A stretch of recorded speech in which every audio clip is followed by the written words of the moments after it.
بسم الله الحمد لله والصلاة والسلام على رسول الله وعلى آله وصحبه ومن والاه رب اشرح لي صدري ويسر لي أمري واحلل عقدة من لساني يفقهوا قولي. Mes chers frères et sœurs, comme vous avez pu voir et lire dans les infos, ce qui s'est passé est impardonnable, inacceptable et indéfendable. Wallahi, c'est de la pure folie. Voir les gens s'entretuer pour un ballon, qui aurait pu croire ça? Le foot est devenu une divinité adorée en dehors d'Allah Azzawajal chez certains parmi les musulmans et les musulmanes. Hier, dans la région parisienne, plus précisément à Quatre-Chemins, dans le 93, il y a eu des blessés et des morts à cause d'un ballon. Une connaissance m'a dit qu'une personne a été jetée par la fenêtre. Je ne citerai pas son origine pour pas faire de fitna. Un autre poignardé, et encore, ça c'est seulement ce qu'on nous dit, Allahu A'lam. La vérité, combien il y a de personnes qui ont été blessées. En tant que musulmans, nous devons aimer pour Dieu et détester pour Dieu et pas pour le foot. Aujourd'hui, on voit des gens, ils s'aiment parce que voilà.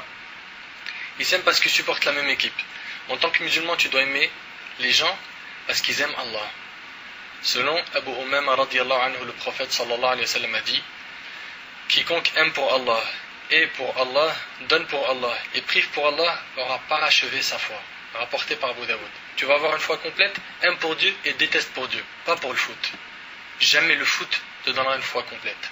En ce qui concerne le nationalisme, cette maladie répandue un peu partout aujourd'hui, le prophète sallam nous a mis en garde contre ce nationalisme et il nous a dit: n'est pas des nôtres. N'est pas des nôtres. Celui qui appelle à al-asabiyya. Al-asabiyya, c'est le nationalisme ou le tribalisme. Qui combat pour le nationalisme ou qui meurt pour le nationalisme. Rapporté par Abu Daoud. Il n'est pas des nôtres. Celui qui combat pour le nationalisme, c'est n'importe quoi. Ça fait pas partie du comportement d'un musulman. Le prophète sallam, il se désavoue de nous.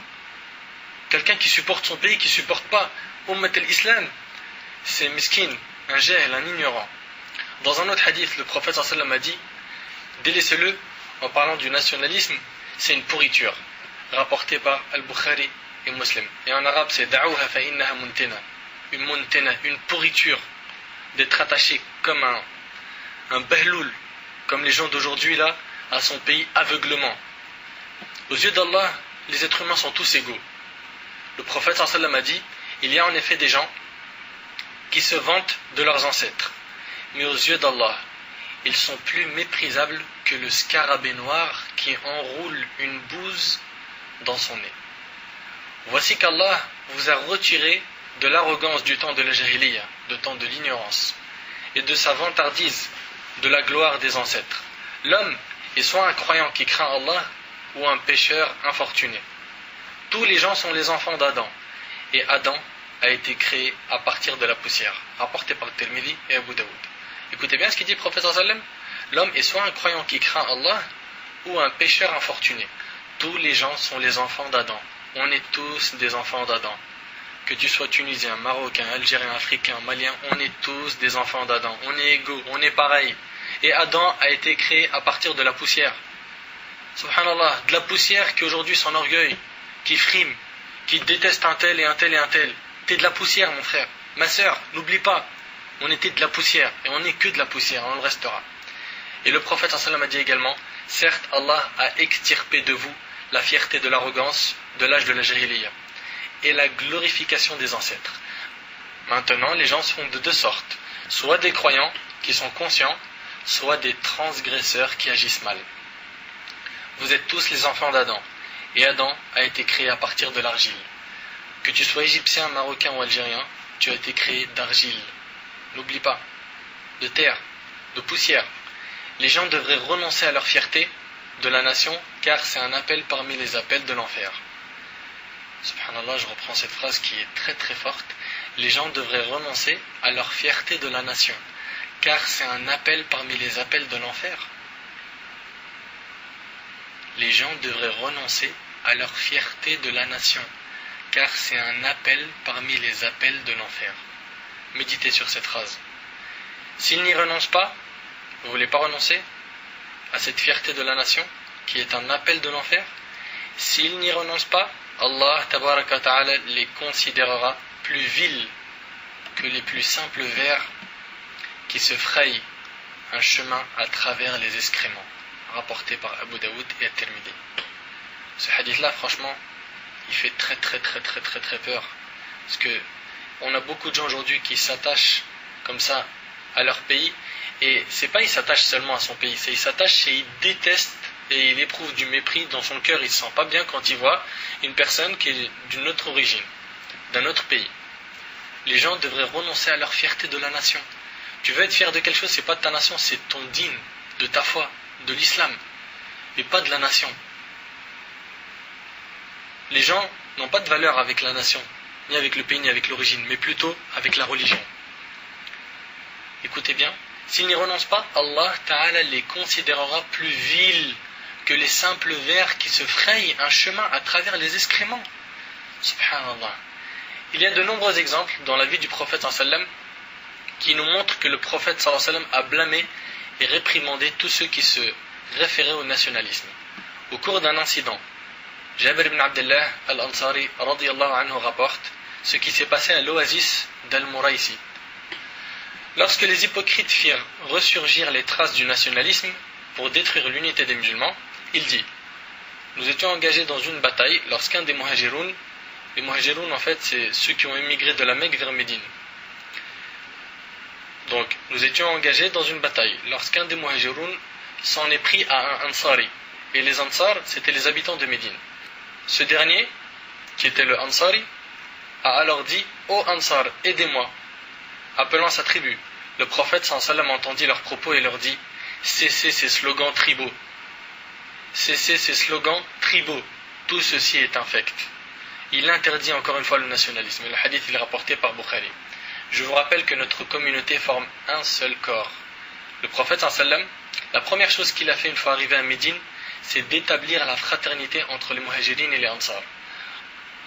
Donc on voit que la première chose a été d'installer cette fraternité qui est combattue par beaucoup d'ignorants aujourd'hui. Et indirectement, ces gens-là, qui combattent la fraternité, ils s'opposent à la voix de notre prophète sallam. Wallahi, on a des gens qui disent: bien fait pour un tel, il s'est fait frapper tel et tel jour à cause de tel match, c'est bien fait pour lui. Ils sont contents. Au lieu de chercher à unir les musulmans et d'installer cette fraternité que le prophète sallam a installée, ils s'opposent à sa voix. Ils veulent prendre un autre chemin que le chemin du prophète sallam. Et le prophète sallam a dit: وَمَنْ رَغِبَ عَنْ سُنَّتِي فَلَيْسَ مِنِّي. Et quiconque se détourne de mon chemin ne fait pas partie des miens. Le prophète sallam a dit également: les croyants dans leur amour, leur indulgence mutuelle et leur solidarité sont comme un seul corps. Lorsqu'une partie souffre, c'est tout le corps qui répond par l'insomnie et la fièvre. Rapporté par Muslim. On doit se sentir très mal quand un musulman est touché.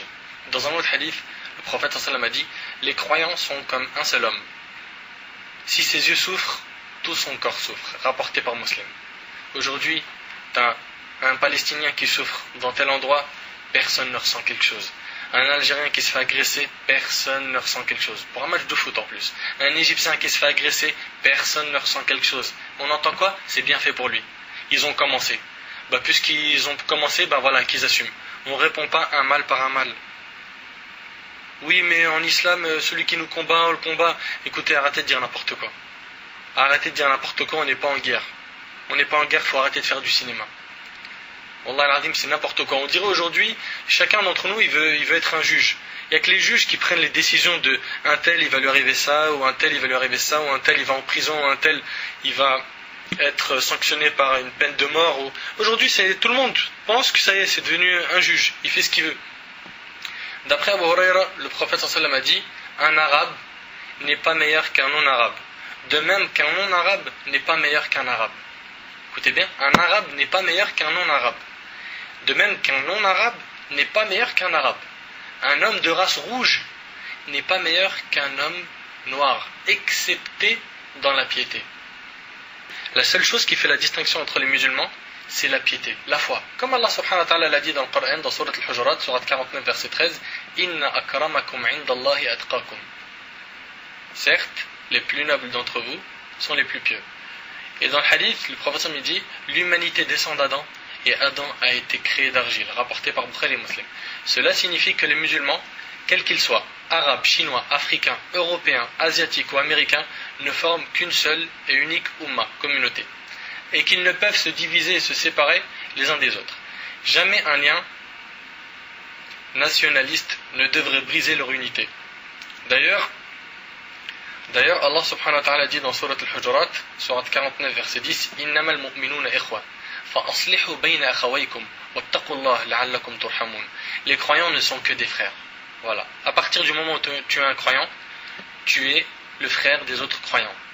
C'est un automatisme. Les croyants ne sont que des frères. Et le prophète sallallahu alayhi wa sallam a dit selon Anas dans Sahih Bukhari et Muslim, la yu'min ahadukum hatta yuhibbu li akhihi ma yuhibbu li nafsihi. Ne sera un véritable croyant une personne que s'il aime pour son frère ce qu'il aime pour lui-même. Tu n'es pas considéré comme un vrai croyant que lorsque tu aimeras pour ton frère ce que tu aimes pour toi-même. Les croyants ne sont que des frères. Établissez la concorde entre vos frères et craignez Allah afin qu'on vous fasse miséricorde. Le prophète sallallahu alayhi wa sallam dit, les croyants sont les uns pour les autres comme les différentes parties d'une maison, chaque partie renforce l'autre. C'est-à-dire qu'on est là en fait pour se renforcer les uns les autres et pas pour se descendre, s'humilier, se rabaisser, se mépriser. Ce hadith-là est rapporté par Bukhari et Muslim. Certaines personnes prétendent que le prophète sallallahu alayhi wa sallam a approuvé le nationalisme, car, disent-ils, lorsqu'il a quitté sallallahu alayhi wa sallam la Mecque pour aller à Médine, quand il a fait sa hijra, l'émigration, le prophète sallallahu alayhi wa sallam s'est adressé à la Mecque avec les larmes aux yeux. Comme vous le savez, il a été chassé de Quraysh. Le prophète sallallahu alayhi wa sallam s'est adressé à la Mecque avec les larmes aux yeux en disant, tu m'es la plus aimée des terres d'Allah. Il a dit, tu m'es la plus aimée des terres d'Allah. C'est-à-dire qu'il aimait énormément la Mecque. Énormément. Or, cette parole n'a rien à voir avec le nationalisme. Parce que la suite du hadith le prouve. Le prophète il avait dit en fait, tu m'es la plus aimée des terres d'Allah parce que tu es la plus aimée des terres d'Allah pour Allah. L'amour que le prophète avait pour la Mecque était basé sur le statut noble qu'Allah Ta'ala lui a conféré. Et non parce qu'il y était né. Pas parce qu'il était né à la Mecque, mais plutôt parce qu'Allah il aimait cette terre, il l'a aimée. Tous les musulmans doivent aimer et avoir une affection pour la Mecque, parce qu'elle est la plus aimée des terres d'Allah, Azza wa Jal. Après tout, les musulmans pris en direction de la Mecque, ils s'y rendent pour effectuer le pèlerinage. La parole du prophète sallallahu alayhi wa sallam, citée juste avant, n'a rien à voir avec le nationalisme. Après tout ça, les gens aujourd'hui, ils s'entretuent, alors que le sang du musulman est sacré. Allah subhanahu wa ta'ala a promis le pire des châtiments à celui qui tue une âme sacrée. Allah subhanahu wa ta'ala a dit dans le Coran, au sujet du croyant, dans la sourate 4, sourate An-Nisa, sourate 4, verset 93, وَمَنْ يَقْتُلْ مُؤْمِنًا مُتَعَمِّدًا فَجَزَاؤُهُ جَهَنَّمْ خَالِدًا فِيهَا وَغَضِبَ اللَّهُ عَلَيْهِ وَلَعَنَهُ وَأَعَدَّ لَهُ عَذَابًا عَظِيمًا. Quiconque tue intentionnellement un croyant aura pour rétribution l'enfer, dans lequel il demeurera éternellement. Allah est en colère contre lui, il le maudit et lui réserve un immense châtiment. Abu Bakr, attention, c'est pas Abu Bakr radiyallahu anhu, c'est un autre compagnon qui s'appelait Abu Bakr radiyallahu anhu a dit, le prophète sallallahu alayhi wa sallam a dit, quand deux musulmans croisent le fer, quand deux musulmans se battent à l'épée, le tueur et le tué vont tous deux en enfer. Je dis, compagnon il dit, je dis, ô messager de Dieu, nous sommes d'accord pour le tueur, mais comment le tué va-t-il aussi en enfer? Il dit, sallallahu alayhi wa sallam, il aurait tout fait pour tuer son compagnon, rapporté par le Bukhari et Muslim. Le fait d'avoir eu juste l'intention de vouloir tuer son frère et qu'il ne l'avait pas tué, ça lui a donné le droit d'aller en enfer. Notre sang, nos biens, notre honneur, toutes ces choses sacrées font partie des dernières recommandations que le prophète sallallahu alayhi wa sallam a données à sa communauté. Il a dit, lors de son sermon du pèlerinage à Dieu, votre sang, vos biens, votre honneur vous sont sacrés, comme sont sacrés ce jour, en ce mois, dans cette ville. Cette ville, c'était la Mecque. Ce mois, c'était le mois du Hajj, et le jour, c'était le jour de Arafat. Puis il ajouta, ai-je transmis? Ô Allah, sois témoin. Et le hadith, il est rapporté par Bukhari et Muslim. Conclusion. D'après Abu Huraira radiyallahu anhu, le prophète sallallahu alayhi wa sallam a dit, dans la fin d'un hadith, soyez ô serviteurs de Dieu tous frères. Le musulman est frère du musulman. Il ne l'opprime pas, ni ne l'abandonne, et il ne lui ment pas. ni ne le méprise. La crainte de Dieu est ici. Et il dit ceci en montrant 3 fois son cœur. Puis il ajouta, il suffit à l'homme, méditez sur cette phrase, il suffit à l'homme pour être mauvais de mépriser son frère musulman. Subhanallah.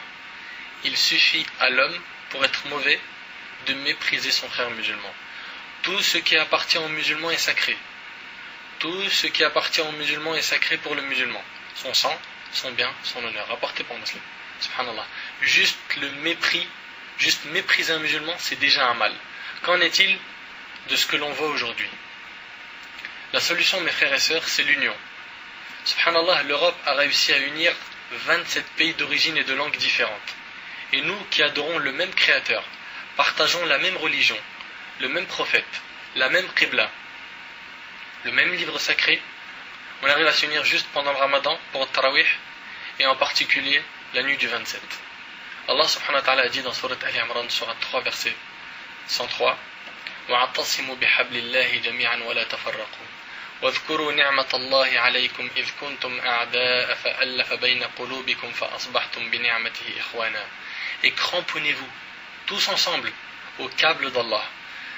Imaginez-vous qu'il y a un câble, ce câble-là il mène vers Allah subhanahu wa ta'ala. La communauté entière doit se cramponner sur ce câble. Et cramponnez-vous tous au câble d'Allah et ne soyez pas divisés. Regardez, Allah subhanahu wa ta'ala, il nous ordonne l'union et il nous interdit de se désunir. Et cramponnez-vous tous ensemble au câble d'Allah et ne soyez pas divisés. Et rappelez-vous le bienfait d'Allah sur vous lorsque vous étiez ennemis. C'est lui qui réconcilia vos cœurs, puis par son bienfait, vous êtes devenus frères. Allah dit aussi dans Surat Al-Hujurat, Surat 49, verset 13, Ya ayyuhan nas, inna khalaqnakum min dhakarin wa untha, wa ja'alnakum shu'uban wa qaba'ila lita'arafu, inna akramakum 'inda Allahi atqakum, inna Allaha 'alimun khabir. Ô les hommes, nous vous avons créés à partir d'un seul homme. Cet homme c'était Adam alayhi salam, et d'une seule femme, Hawa, et nous avons fait de vous des nations et des tribus pour que vous vous entreconnaissiez. Subhanallah, Allah il a fait de nous des nations et des tribus pour qu'on fasse connaissance entre nous. Et nous avons fait de vous des nations et des tribus pour que vous vous entreconnaissiez. Le plus noble d'entre vous, là il dit pas Allah subhanahu wa ta'ala c'est le plus riche, ou celui qui a les plus belles voitures, ou celui qui habite aux États-Unis, ou celui qui habite en Afrique, ou en Europe ou en Asie. Le plus noble d'entre vous auprès de Dieu est le plus pieux d'entre vous. Dieu est omniscient, grand connaisseur. Mes frères et sœurs, prenons du recul. Par rapport au foot, ce n'est rien de plus qu'un sport. Certains font des dépressions, pleurent, frappent et s'embrouillent à cause de ce sport. Rappelez-vous pourquoi on vit. Le but de notre création est d'adorer Allah subhanahu wa ta'ala comme Allah subhanahu wa ta'ala l'a dit, وَمَا خَلَقْتُ الْجِنَّ وَالْإِنسَ إِلَّا لِيَعْبُدُونَ. Je n'ai créé les djinns et les hommes que pour qu'ils m'adorent. Il nous a créés pour l'adorer, rechercher sa satisfaction. On doit aimer ce qu'il aime et détester ce qu'il déteste. Rappelez-vous quand il y avait les événements à Gaza, tout le monde avait mal au cœur. Tout le monde avait mal au cœur de voir comment les gens souffraient et perdaient la vie. Et là, carrément, à cause d'un ballon, les musulmans s'entretuent en toute indifférence. C'est-à-dire que certains même considèrent que s'entretuer pour un match fait partie du jihad pour la cause de Dieu. Or, il n'y a que les animaux qui s'entretuent de cette manière et non les humains. Et sachez que les médias ont réussi à transformer le musulman d'acteur à un logiciel qu'ils ont programmé pour fonctionner comme ils le veulent. Nous détourner du chemin d'Allah et nous diviser entre nous. Je vous le répète, sachez que les médias ont réussi à transformer le musulman d'acteur à un logiciel qu'ils ont programmé pour fonctionner comme ils le veulent, pour nous détourner du chemin d'Allah et créer la division dans notre communauté. Mon dernier mot pour ce mercredi-là, n'allez surtout pas aux Champs-Élysées ou dans les endroits où il y a des rassemblements, que vous soyez gagnant ou perdant, que vous soyez égyptien ou algérien, gagnant ou perdant, car cela présente un énorme risque. Et comme vous le savez, notre prophète et notre religion nous demandent à tout moment d'éviter dangers et risques. أسأل الله سبحانه وتعالى أن ينفعني بما قلت وأن ينفعكم بما سمعتم. هذا ما أعلم والله أعلى وأعلم. سبحانك اللهم وبحمدك أشهد أن لا إله إلا أنت أستغفرك وأتوب إليك. Wassalamu alaikum wa rahmatullahi wa barakatuh.